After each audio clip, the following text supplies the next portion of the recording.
From Hollywood, the CBS Radio Workshop, dedicated to man's imagination, the theater of the mind. Cherries, sweet cherries, cherries ripe, ripe, ripe, I cry, so sweet, so full, come and Sweet Cherries in Charleston. The author, Richard Durham. The director, William N. Robeson. The star, Roy Glenn. The story, a saga of Denmark Vesey, who lived and died in Charleston more than 100 years ago. But they still remember Denmark Vesey down in South Carolina. They still talk about him. And this is what they say.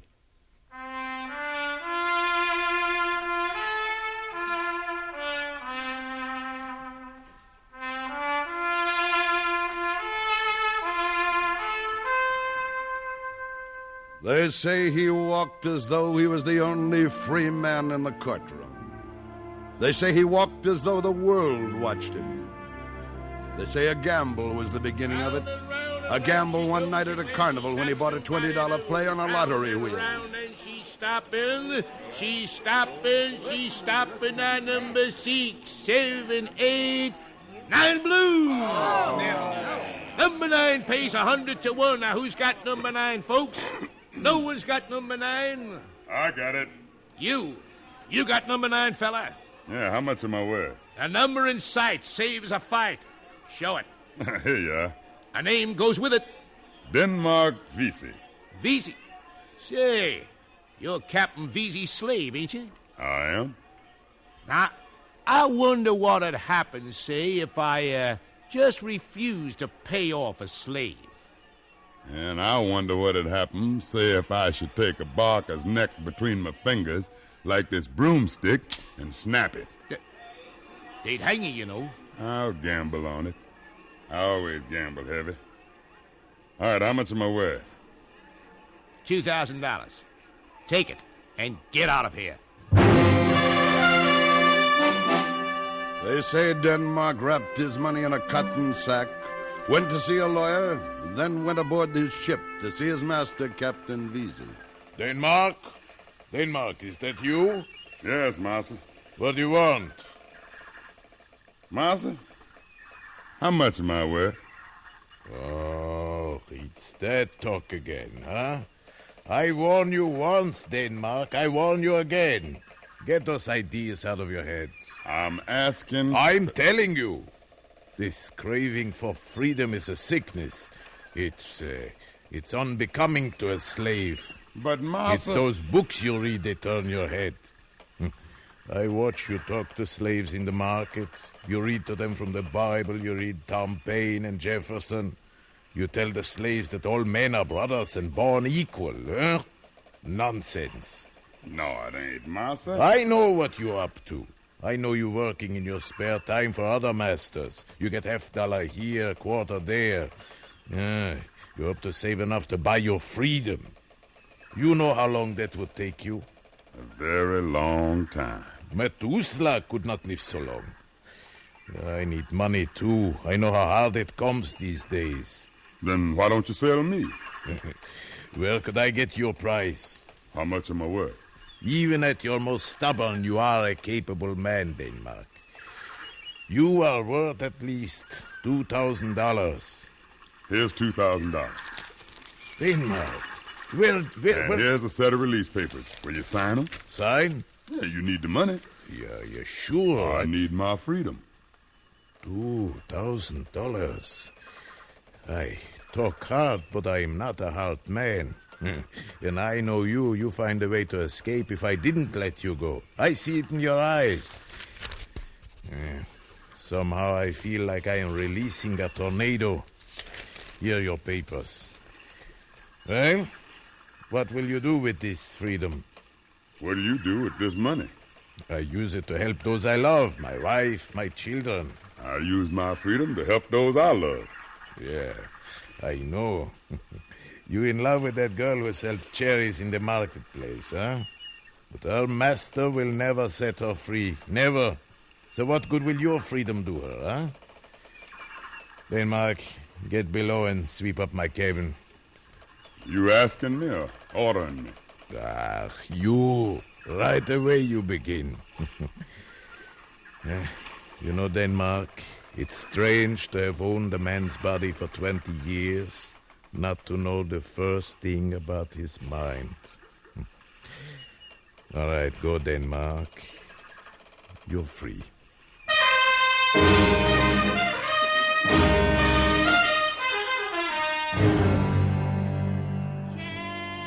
Cherries, sweet cherries, cherries ripe, ripe, ripe, I cry, so sweet, so full, coming by. I'll buy you cherries. Denmark, All of them.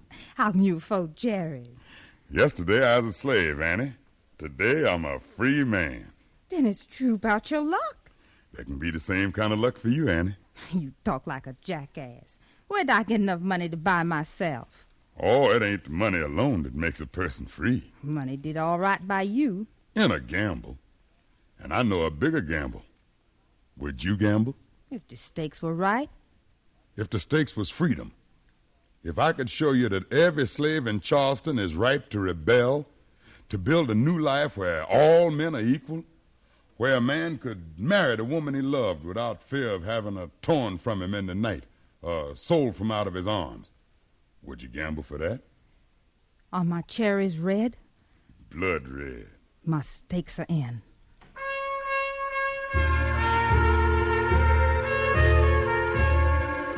They say Denmark's disease hit the slaves in the marketplace like a plague.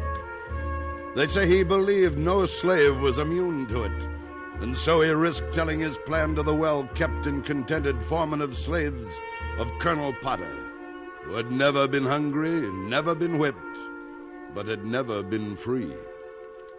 Why do you come to me, Denmark? The master leave me alone, I leave him alone. I do my work and I mind my business. You know everything that goes on. I've heard you tell a slave when the train was coming on the underground track, and once you even told him how to board it and get to free land in Canada. I remember how your own sister escaped to Canada. I heard... Don't you talk that way around here. Rolla, you've worked well for your master. Now work well for yourself. You know every slave that handles a horse. The day'll come when we'll need 'em. Will you be with us? How'll I know when the day come? When we're strong enough. If you come and bring all those that follow you, we'll have more than 1,000. If I go to them, they'll come, but there are others who only follow the leader of the slave called Peter Poyas. He's a man of the gospel and a man of peace. If you could get Peter, it would be worth a chance. I'd come if he come. You go to your friends. I'll go to the slave called Peter.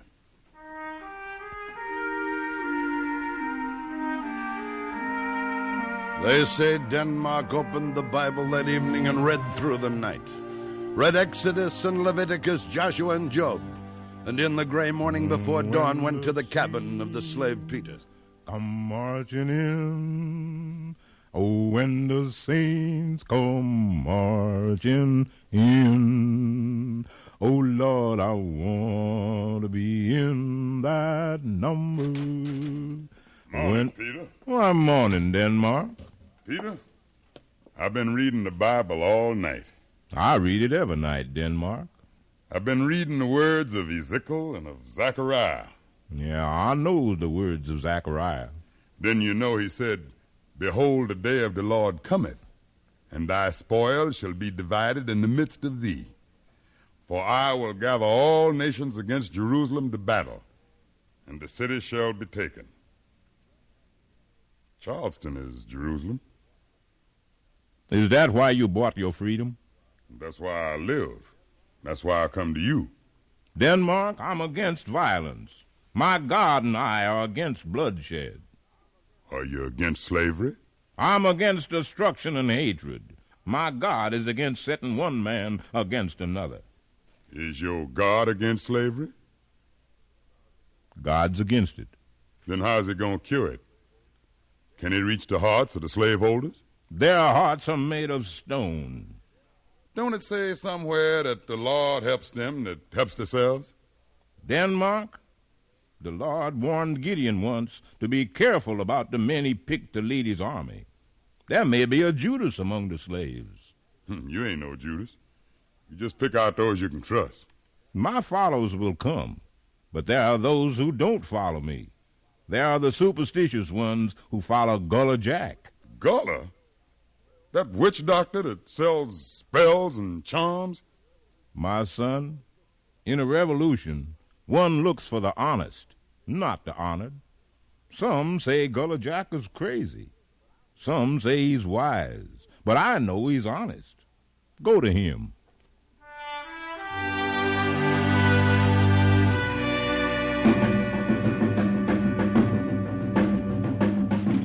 Who that? By a charm, you should come at night. Cast a spell, come only in the twilight. Who that? Oh, it's you. Denmark Vesey, the disbeliever. Why do you come here? Gulla, I want you to cast a spell that'll make the slaves know the land is theirs as much as their masters. Tie together black men and white men in a common fight to free every man in Charleston. Cast a charm that'll bind them together like a Gideon's army to strike when the hour comes. Now, if you the wizard they say you are... So, this is the reason you're here. Is there a better reason? There are better men than I to do what you want. Go back to your books. Leave me alone. But Gulla... I know you, Denmark. You come to laugh at me. You say, witch doctor, cast me a spell to make men free? Maybe I'm crazy. Yes, maybe. But I ain't no fool. But you, Denmark, you should have stayed a slave if you believe the masters can be changed by a spell. If I could cast a charm to free a man, wouldn't I cast one to free myself? Listen, Gulla. I read one time of a giant who fell asleep in a foreign land. And while he slept, hordes of little men tied him with ropes and chains. And as long as the giant was asleep, he's a slave. But when he woke up and stretched and shook himself, the chains snapped and the ropes broke, and the little men hopped off his back like fleas, and he stood up free and strong. Now the slaves are giants, and the justice that's in the heart of every fair-minded man in this land, justice is a giant. The masters are the little men. When the slaves wake and stretch, they'll be free. And you can help them waken. I see. Maybe I can help. Maybe I... Who's that? Hold your place, Denmark. That's my master. He's a word man. He comes at night for a sleeping spell. I'll give it to him. Then we'll awaken the giant. They say Denmark and Gulla Jack Rollerhard and Peter Poyas made a pact to wake up the giant and put the slaveholders to sleep. They say month after month the fever spread, infecting thousands. The fever of freedom. And the day was near when Denmark's disease could not be quarantined. They say Denmark gathered his leaders together in the hayloft of a lonely barn to fix the hour. Roller, you done got together the horses and riders? Every slave who handles a horse will be ready to pull cannons once we get them. Gulla? I've been in the arsenal. I cast a spell for the captain just yesterday. The arsenal is full of cannon and powder. You, Peter? Denmark, the Lord spoke to me last night. Yeah? And he said, watch out for Judas. Yeah, we'll be watching. Now, we'll set the day and hour. I've noticed the stars, and they sit well for this month. Tomorrow the moon hangs low, and it'll be blood red. I've watched the way the militia moves, and we'll have to move quicker. Denmark! They found out. They're coming looking for us. What? Who's looking? Who's found out? Everybody. Who is everybody? Colonel Potter. Who told him? It wasn't me, not me. Jason, the houseboy. We gotta run. We won't run. We're gonna stand our ground. Roller? Yes. The colonel's your master. You face him. What?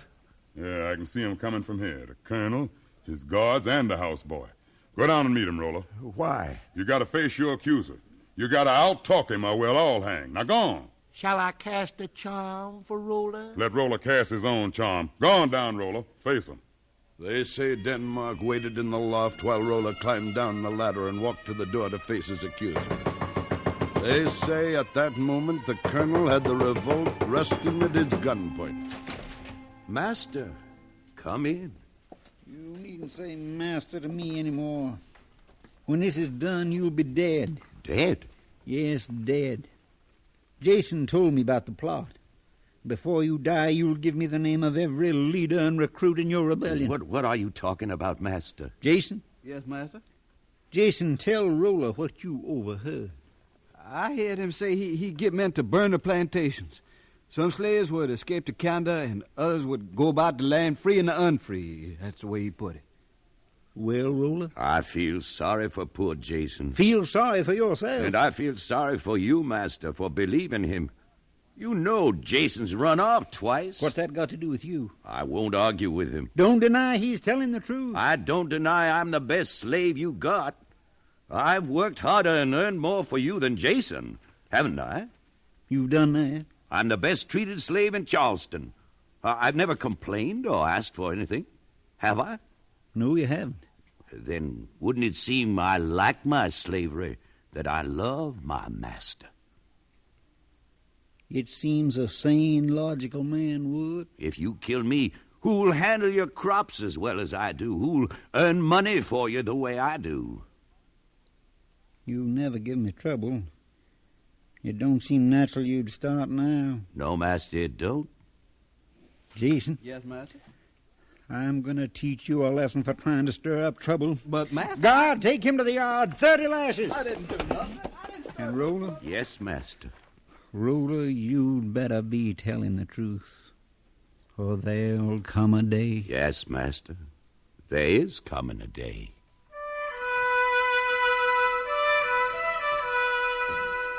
They say the colonel lowered his gun and left the barn. And Denmark, Peter, and Gulla came together and pushed ahead the day of deliverance. We can't wait no longer. They'll call up the militia for sure now.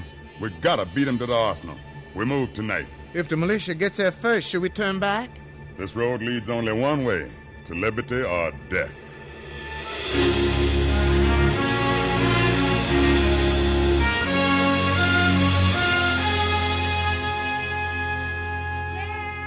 Cherries, sweet cherries, cherries right back right. Is the road clear, Annie? It's clear now, but the militia will be coming soon. Yeah, you warn us when you see them. I'll warn you. I'll stand in their way selling cherries. When I call blood red, they're coming up the hill. They may take your life for this. My life is your life, Denmark. Now let me sell my cherries. We'll see what we can buy over at the arsenal. Peter, you ready? The Lord has spoken. Gulla? Twist your neck, tap your knee. When the moon goes down, we'll be free. All right, let's move.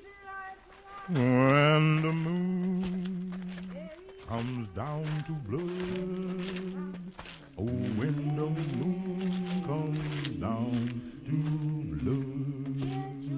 Oh, They say a red moon hung low over Charleston. They say Denmark led, Peter sang, and the slaves fell in behind the moving men. They say on plantations and farms, in cabins and houses 100 miles around, men waited to hear the arsenal crack. But they say the militia got there first and charged through the marketplace before Denmark got to the gates of the arsenal. They say you could hear the cherry woman cry when her eyes caught sight of the soldiers. Blood red cherries, blood red cherries.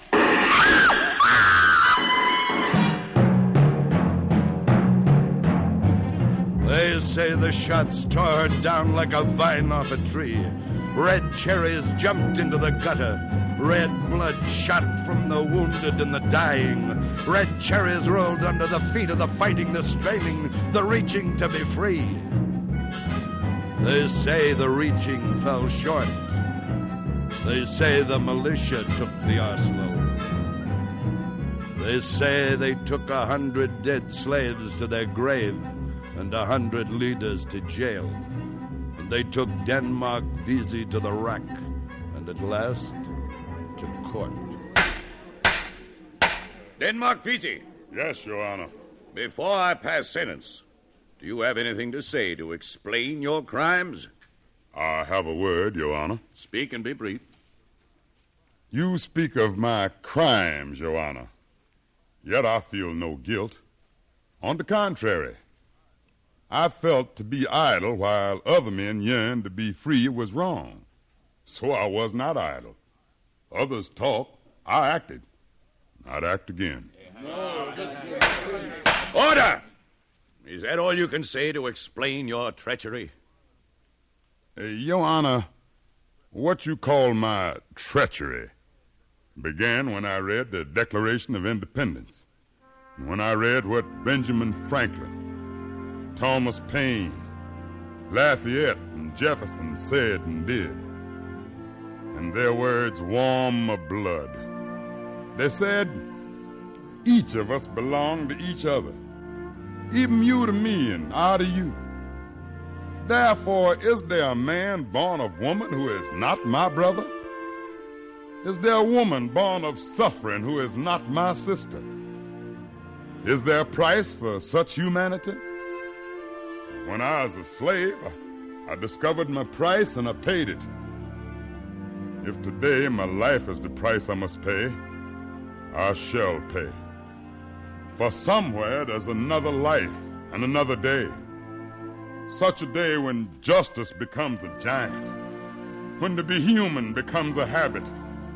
Such a day our children should see, as bright as the cherries they sell in the market, as bright as the cherries of the woman I loved. Cherries, sweet cherries. They say the clerk stopped writing and put away the record. The court called for the highest price. The hangman's hand tightened, then relaxed on the rope. Denmark paid, and the masters went home to bed. But they say Gulla Jack in his cell cast a spell, and no master slept well. For they say the giant was awake, and the giant never slept again, till all the slaves were free. That's what they say about Denmark Vesey.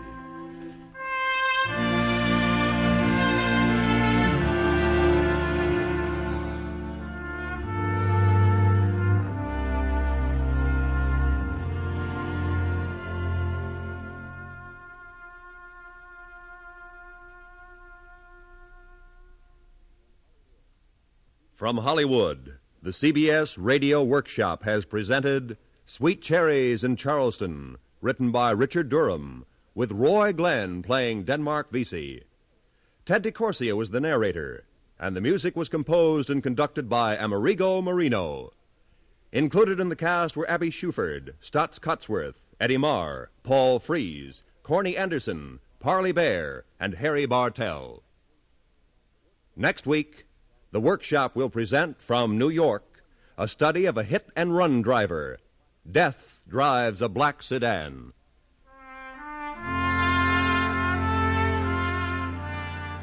This is the CBS Radio Network.